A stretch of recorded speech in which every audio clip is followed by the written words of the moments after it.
Hello everyone, my name is Puya and I'm excited to talk to you about Ekho, our work on synchronizing cloud gaming media across multiple endpoints.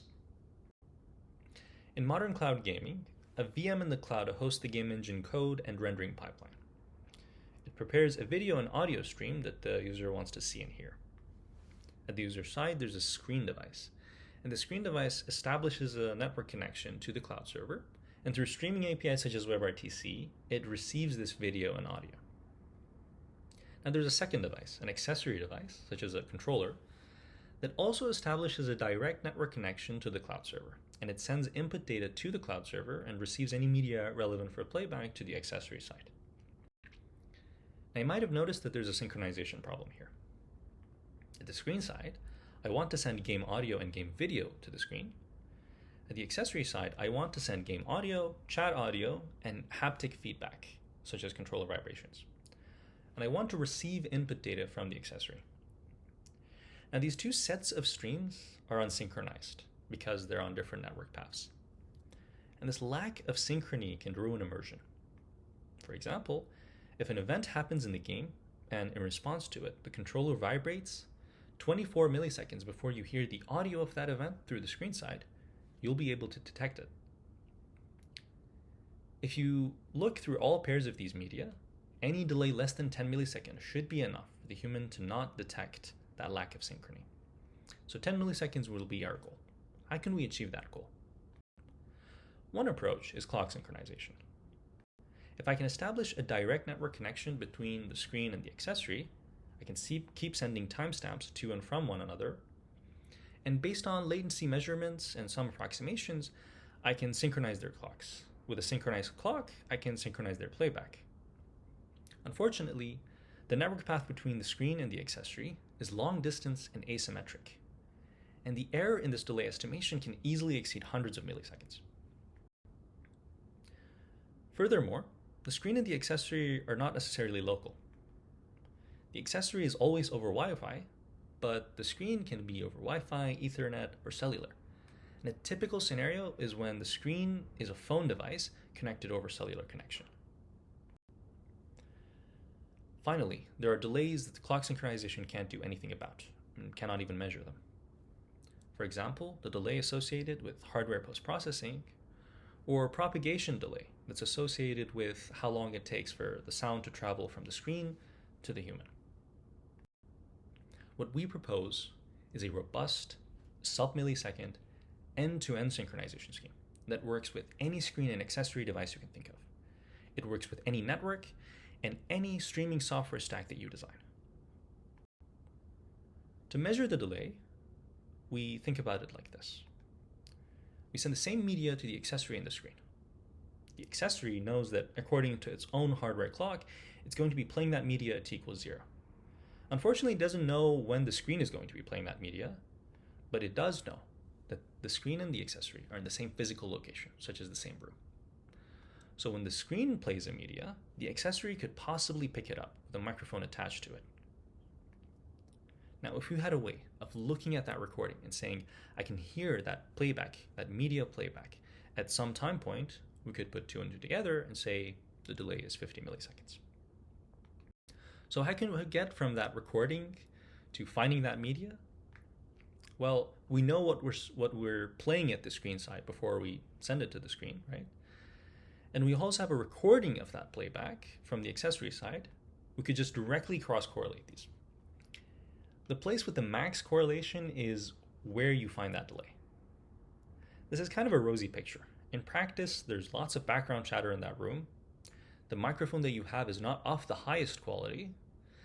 And because the accessory side cannot do any of this computation inside itself because of power and compute constraints, all of this recording has to be sent back to the server. So there's going to be some level of lossy compression. All in all, these background noises and quality reductions will lead to the wrong delay, drastically wrong delay. Ekho approaches this problem with a new technique. Before we stream the audio, the game audio, to the screen device, we add these hidden markers to it. Markers are faint pseudonoise sequences that are hard to hear for the human, but they're quite easy to detect for Ekho. We have crowdsourced experiments that show that users can't hear these markers. And the exciting thing is that this approach works even when the human wants to mute the game audio at the screen side. And I'll get back to that towards the end of the slides. So with this recording in hand, now we instead cross-correlate it with the marker. And what we get is a signal that looks like this. Each peak in the signal is a marker.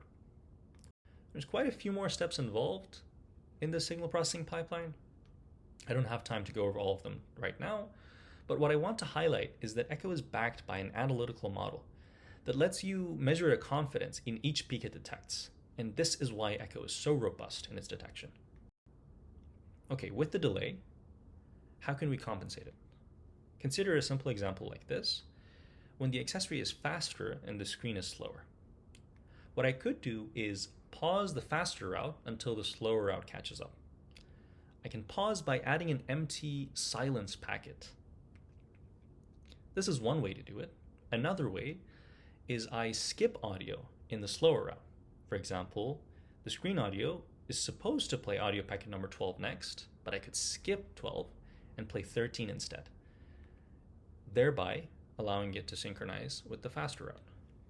Skipping packets is preferred because it doesn't add end-to-end latency, but unfortunately it's not always possible. So when it's not possible, we're going to be injecting empty silence packets.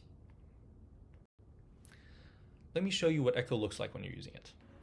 At the top left, you can see the video of the screen device, and the two signals that you see are the audio signal playing through the accessory and the screen. You can see that there's a small delay associated with these two signals. At least we're all together. Ekho detects this delay and figures out that he needs to pause the faster route for 80 milliseconds. Me, Rose. Now, everything's gonna be... And after doing this, these two streams are synchronized. For a real-world experiment, we replace the screen and the accessory with two laptops. The accessory is connected over a campus Wi-Fi. The screen is connected over a cellular link. And for the cloud server, we use AWS C4 instances in the East 1 and 2 regions. For the streams on either side, we use ORTC, and the microphone connected to the accessory is an Xbox stereo headset, a typical headset in cloud gaming scenarios. We repeat this experiment 3 times. Each session is 5 minutes for a total of 15 minutes streaming time. And we report the delay across the distribution of delay across this 15 minutes experiment. You can see that without Ekho, delay exceeds 50 milliseconds at all times. But when you activate Ekho attains our 10 millisecond synchronization goal 87% of the time. Ekho is resilient to background noise. If you don't add any background noise into the experiment, Ekho detects 100% of markers and across 100% of games. Whereas prior work based on direct cross-correlation fails to measure any delay for 37% of games. If you include background chatter, Ekho now detects half of the markers in a small subset of games, but prior work now degrades severely. It cannot measure any delay for 80% of games. That's no delay compensation for 80% of games.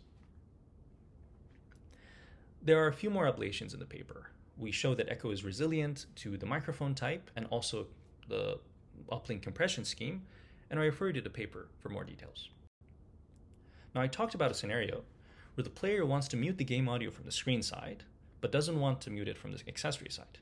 To still synchronize, we can play the markers, having muted the game audio, but we have to be careful about the marker amplitude. I'm showing you the sound level of the screen audio as a measure of the amplitude of the marker. And you can see that up to 18 decibels, the sound level is quiet enough that it's quieter than a quiet library. From a detection standpoint, any amplitude 12 decibels and above is going to be enough for Ekho to detect 100% of the markers. So that means any amplitude from 12 decibels to 18 decibels is going to be enough. In summary, Ekho is the first robust and universal end-to-end synchronization protocol for streaming across multiple endpoints. Key to Ekho's design are pseudo-noise markers that act as a sort of timekeeper across multiple endpoints. Thank you for your attention.